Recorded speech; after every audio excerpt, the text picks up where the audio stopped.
Hello and welcome. The Hollywood blockbuster movie based on his life story was moving and shocking, but revealed one of the most brilliant scientific minds the world has known. This week on 101, meet the remarkable American mathematician and scientist, Professor John Nash.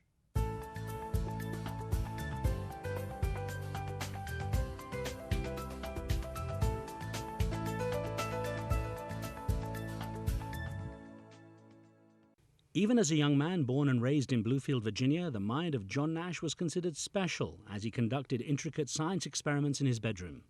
Before long, he was one of the bright young students at Carnegie Institute of Technology in Pittsburgh, Pennsylvania, studying chemical engineering and chemistry before switching to mathematics. But Nash's paranoid schizophrenia, portrayed in the movie nominated for 8 Oscars, A Beautiful Mind, started to dominate his life, and he spent more than a decade in and out of psychiatric hospitals. He's somewhat critical of the film, which he says depicts visual hallucinations he never saw. However, it does illustrate his amazing ability in mathematics, which, in 1994, won him a Nobel Prize in economics. Even in his later years, John Nash remains a leading figure in game theory, with a mind that may remain fragile, but incredibly active.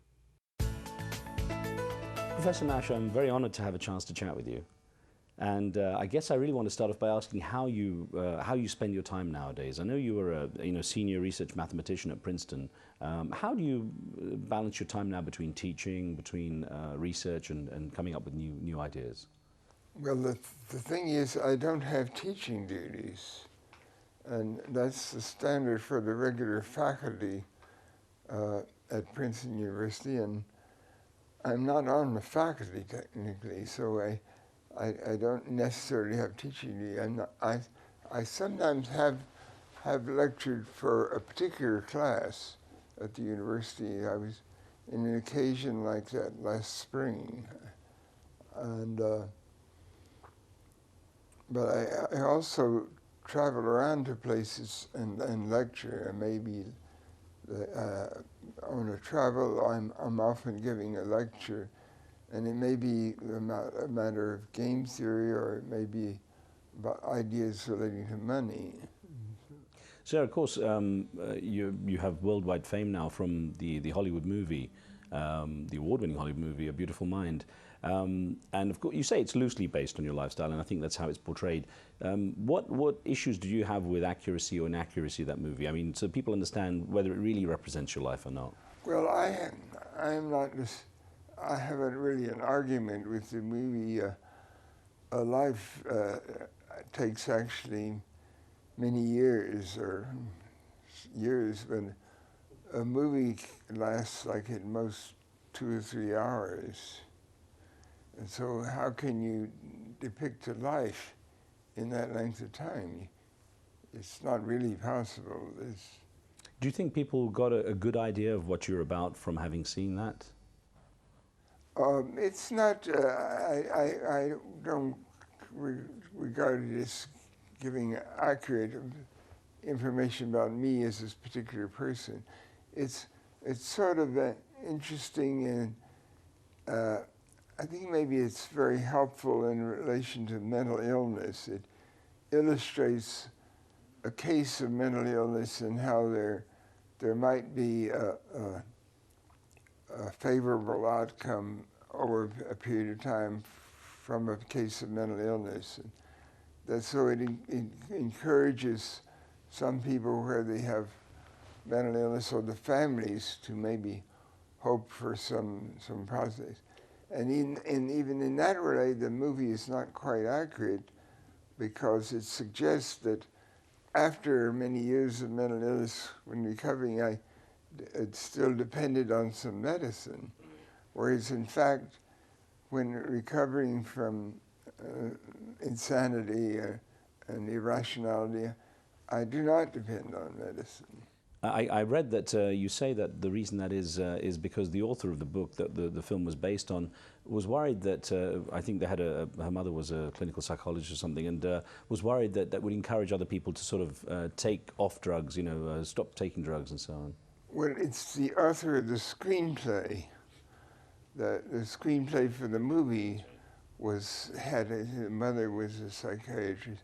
But the book by Sylvia Nasser, which I have other objections to, but but it was not authorized as, it's not something where I was authorizing. That depicts, that in itself, as far as at the end of it, the question of medical drugs, it gives the truth. But, do you feel a strong inclination to put the record straight? Do you find it something you really, that bothers you enough to want to, to have an authorized version out, for example? No, I was not wanting to write an autobiography, and of course, if you write an autobiography at age 60 and then at age 80, you need to add an appendix. So life is not over until it's over. Well, you were born in 1928, if I can take you back to Bluefield, West Virginia. And I wonder what your earliest memories were of that time and that place. Well, I don't have that. I think most children probably, you go through enough transformation, you probably don't really remember the first 2 years of a life. After that? Can you remember something, your first 2 years of life? Not that early, but soon afterwards. It was quite a traumatic time where I was born. I was wondering if yours was an environment which triggered strong memories, even in from the age of 3, 4 onwards.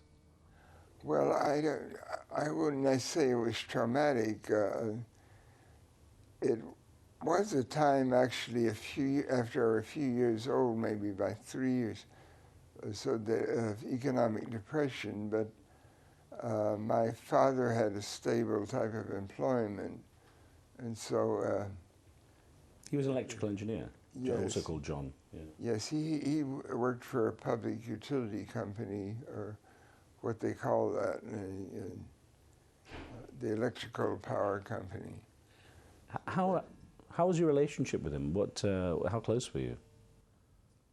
Well, I think it's not exactly ideal, but he was a good father, really, someone worthy of respect and appreciation. Was there elements of his character that rubbed off on you? It's hard to say. I mean, there must be quite a lot. What about your mother? How did she influence your character? Well, I had a strong feeling of influence. And one thing is perhaps significant is she was a school teacher before being married. She had a good education and worked for a while as a school teacher, which is a popular employment of young women, and before being married. And then she could be something like a teacher of me and my sister, having been a school teacher. I know she pushed your sister a lot to sort of take care of you. You're an extremely bright child, that was obvious. My sister was younger than right, and I was reading how Martha, your sister, was encouraged to sort of bring you into her friends. But how was your relationship with her? How did it affect your relationship, as brother and sister? Well, I can't really analyze that. In terms of growing up at that time, though, you were obviously doing things that showed that you had an inclination towards sciences and so on. At what point did you realize you had a love for the scientific world and things that were scientific and mathematical? Well, I must have realized that very early. One thing that my parents had, they had a good encyclopedia. Nowadays you find that more on the internet than as printed books, but the books still exist. We had one that was not as big as the Britannica, but it was fairly good, and it had pictures and things. You could read stories about things, and I liked to read it. That would have developed quite early. I became sort of an absorber of knowledge, so I became somewhat encyclopedic. Well, you're obviously smart enough to be able to take classes at Bluefield College, even while you're at the high school there as well. And then when you graduated in 1945, I know you went off to the Carnegie Institute of Technology. Yes, now but Carnegie Mellon. I didn't get out as quickly as I might have if I'd really been accelerated. My mother wanted me to skip a year of school, and the officials didn't like that in the school system. They didn't approve of it, so I graduated at a more or less normal age, not old, but not ultra fast. You might have been fast-tracked nowadays where there's more flexibility, I guess. Yeah, what if I could have graduated after 16, only at 16 or 15, that would have been more accelerated. I'm going to give you more questions in just a moment about how things progressed for you and leading up to your Nobel Prize. Don't go away, we have more one-on-one with Professor Nash in just a moment.